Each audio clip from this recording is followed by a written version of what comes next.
La dernière fois, si vous vous souvenez, on a parlé d'Hérode beaucoup dans la série sur la guerre des Juifs. Aujourd'hui, on a terminé Hérode. On va tomber avec Pilate et d'autres hauts dirigeants. Là. Juste avant de commencer, on va aller voir un peu, si vous vous souvenez, on avait vu le descriptif grandiose de la tombe d'Hérode qui avait été donné. On a retrouvé la tombe d'Hérode aujourd'hui. Ça, c'est l'endroit vraiment où il y avait une ville magnifique là, qui avait été construite par Hérode, une ville à son nom. Donc, c'est à cet endroit-là, on a une vue aérienne, là. Donc, c'est à cet endroit-là qu'on retrouve le tombeau d'Hérode. Dans la dernière leçon, on avait vu que le tombeau d'Hérode avait été porté sur 200 stades, donc sur une grande distance. C'était vraiment grandiose. Tu peux passer à la prochaine diapo.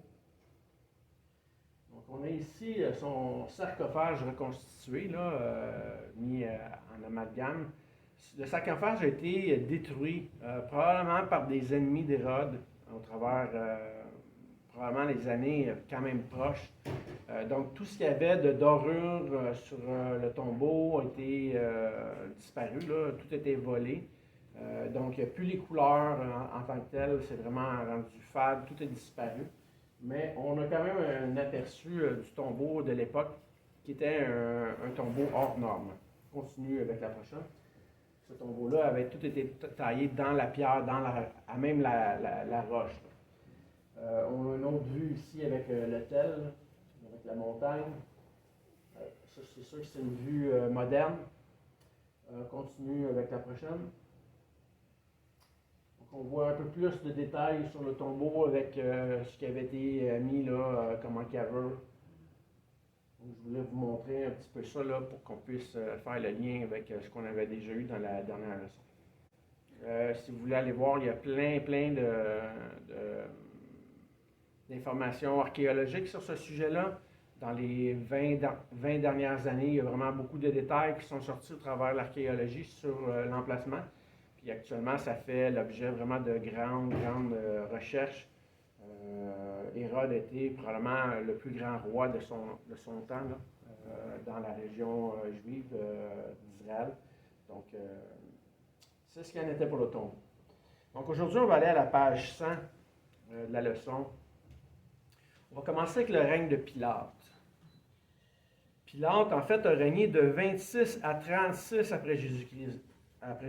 Donc, on avance dans le temps, là. On est exactement dans le même moment du ministère de Jésus, peut-être même un petit peu après ici dans la citation. Donc, Jésus, on avait vu qu'il était né, il avait fui en Égypte, il était de retour. Il y a eu le ministère de Jean-Baptiste par la suite, le baptême de Jésus, le ministère de Jésus, la mort de Jean-Baptiste. La mort de Jésus-Christ. Donc, tout ça a déjà eu lieu là, ici, probable, en tout cas pour la mort de Jésus-Christ, peut-être déjà eu lieu. Donc, Flavius Joseph, selon ce qu'il écrit, ce serait vers 36. Donc, Jésus n'étant pas né à l'an 0, on sait qu'il a eu 33 ans il avait 33 ans au moment de sa mort, selon toutes la majorité des informations qu'on a. Donc, on serait Jésus serait mort environ vers, si on calcule qu'il est né, mettons, vers moins 4, ça veut dire qu'il serait mort en 29. Donc, ici, si on est en 36, c'est déjà après la mort de Jésus. Donc, ce que Flavius Joseph nous dit au point 2 de la page 100, c'est que Pilate a introduit à un moment donné de nuit, sous des couvertures, sous un voile, les effigies de César à Jérusalem.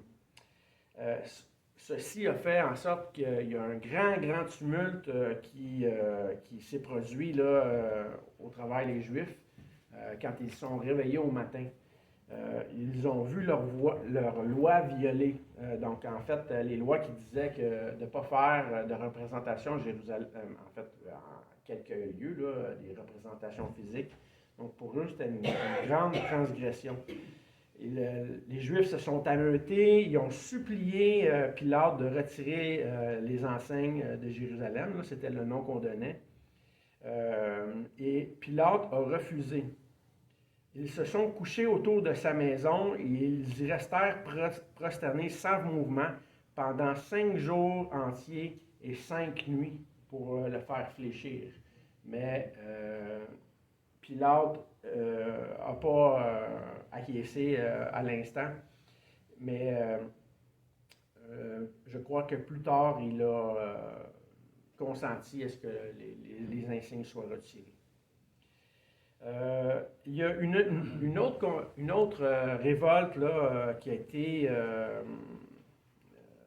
forte au niveau du peuple juif. C'était suite à la construction d'un aqueduc. On a pris, semble-t-il, le trésor du temple pour bâtir cet aqueduc-là et ça a fait vraiment une grande révolte. Le trésor du temple devait servir vraiment pour les Lévites et les prêtres, là, donc c'est quelque chose qui ne se faisait pas. Mais les Romains, eux, ne se sont pas gênés. Ils ont pris l'argent qui appartenait, disons, au sacerdoce là, ou aux traditions religieuses juives. Tibère, vous vous souvenez dans la liste des empereurs qu'on avait vu là, dans Apocalypse 13, on avait vu 7 empereurs, même un 8e. Tibère a fait enfermer dans la prison Agrippa, qui était le petit-fils d'Hérode. Il l'a fait enfermer pendant 6 mois.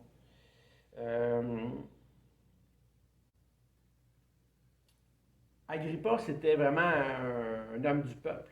Et César lui en a fait un grand dirigeant. Donc ça, c'était vraiment pas commun là, déjà à l'époque. Un petit peu plus tard, il y a eu l'empereur Gaius qui a voulu se faire passer pour un dieu, puis il voulait être salué de ce nom-là, du nom de Dieu. Il a envoyé Pétron, un général, avec une armée à Jérusalem pour installer dans le temple des statues faites à son image. Ça, on parle d'environ l'an 40. Il ordonna à Pétron de faire en sorte que si les Juifs ne consentaient pas à recevoir ces statues, de les mettre à mort, de les réduire en esclavage, tous les révolutionnaires et également toute la nation. Selon Flavien Joseph, lui, il dit que Dieu a veillé à ce que de tels ordres ne reçurent pas leur exécution. Donc, vous voyez, déjà, là, on est rendu à l'an 40. Il y a déjà une révolte qui date depuis des décennies et des décennies. Là. Il y a des gens qui ont vécu toute leur vie en étant révoltés contre Rome. Donc, la grogne augmente. Et si on est ici en l'an 40, il reste vraiment très peu de temps là, avant que Jérusalem soit mis, en confinement là, par les Romains. Donc, vous allez voir dans les prochains points, là, vous allez voir que ça grandit. Là. Il y a une escalade. C'est pratiquement impossible de revenir en arrière. Et on va voir même qu'une citation d'un grand prêtre ou un avis d'un grand prêtre là, juif qui va faire en sorte qu'il va accuser publiquement les Romains. C'est quelque chose qui ne pouvait pas se faire. Donc, c'est pratiquement un point de non-retour. On va lire à la page 101, le point 4. On va le lire en entier. Puis vous allez voir que le peuple ici, là, qui semble être très religieux, c'est le même peuple qui a fait les hauts lieux. OK? Vous allez voir une grande contradiction dans les procédés juifs. Vous allez voir vraiment une grande hypocrisie. Donc, page 101, point 4. Donc, point 4. Comme les Juifs alléguaient leur loi et la coutume de leurs ancêtres qui les interdisait absolument de placer l'image de Dieu, et à plus forte raison celle d'un homme, non seulement dans le temple, mais encore dans un endroit profane, quel qu'il fût de leur pays, Pétron répondit, « Mais moi aussi, il faut que je maintienne la loi de mon maître. Si je la transgresse et que je vous épargne, je serai condamné avec justice. Celui qui vous fera guerre, c'est celui qui m'envoie, et non moi-même. Car aussi bien que vous, je suis son sujet. Donc, il leur rappelle que non seulement lui, il est sous l'ordre d'un supérieur, mais qu'eux aussi sont sous l'ordre de son supérieur. Donc, sous un rapport de force. On continue le texte. À ces mots, la multitude s'écria qu'elle était prête à tout souffrir pour la loi. Alors Pétron, leur imposant silence, leur dit, vous ferez donc la guerre à César? Les Juifs répondirent que 2 fois par jour, ils offraient des sacrifices en l'honneur de César et du peuple romain, mais que s'ils voulaient dresser les statues, il lui faudrait d'abord immoler la nation juive tout entière. Ils s'offriraient eux-mêmes en sacrifice avec leurs femmes et leurs enfants. Donc, ça semble très, très noble ici, mais c'est encore un peuple idolâtre qui ne se soumet pas à ce que Dieu demande. Ils se soumettent à ce qu'eux consentent, mais pas à ce que Dieu demande. D'accord? C'était pas un problème de se soumettre aux Romains, comme ça n'a pas été un problème de se soumettre aux Babyloniens quand ils ont été déportés. Le problème, c'est qu'ils n'obéissaient pas à Dieu. Okay? Puis même ici, ils nous ont déjà renié Jésus-Christ. Okay? Ils n'y ont pas cru. On va aller voir un autre empereur. À la page 102.2, on parle de Claude. Claude gouverna l'Empire comme un bon président et non comme un tyran. Donc, jusqu'à présent, ça semble positif. On dit que pour chaque affaire, il consulta le peuple en entier. Quand même, il n'était pas un homme modéré de façon naturelle. Au point 5, on parle d'Hérode Antipas, qui a été gendre du prince, je me souviens pas, je pense que c'est, on va passer le nom du prince, je ne me souviens plus qui c'était là, mais il a contracté une alliance par mariage avec Bénéris. On va voir quelques noms de femmes ici là, dans les prochains passages, des femmes vraiment très importantes dans l'histoire des Romains, entre autres Agrippine.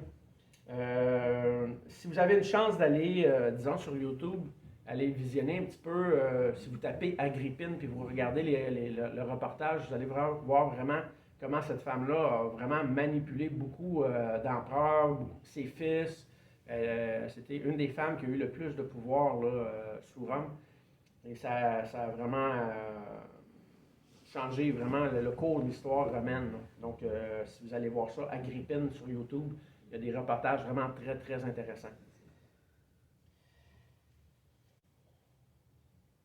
On dit que Agrippa, vers l'an 44, a commencé à entourer Jérusalem d'une muraille si forte que s'il eût pu l'achever, les Romains plus tard n'auraient pas pu en faire le siège.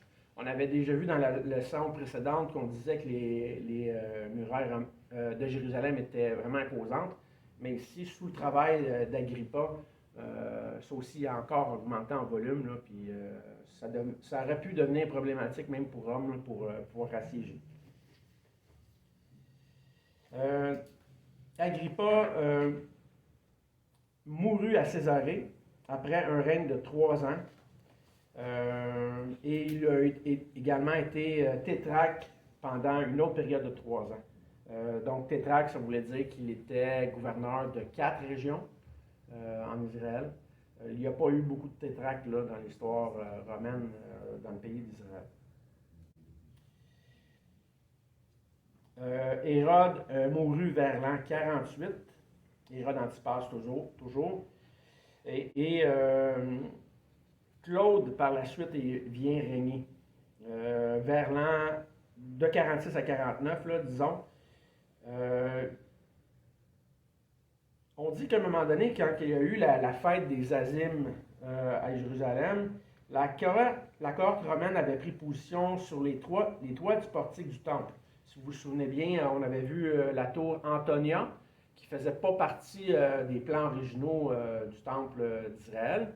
Les Romains avaient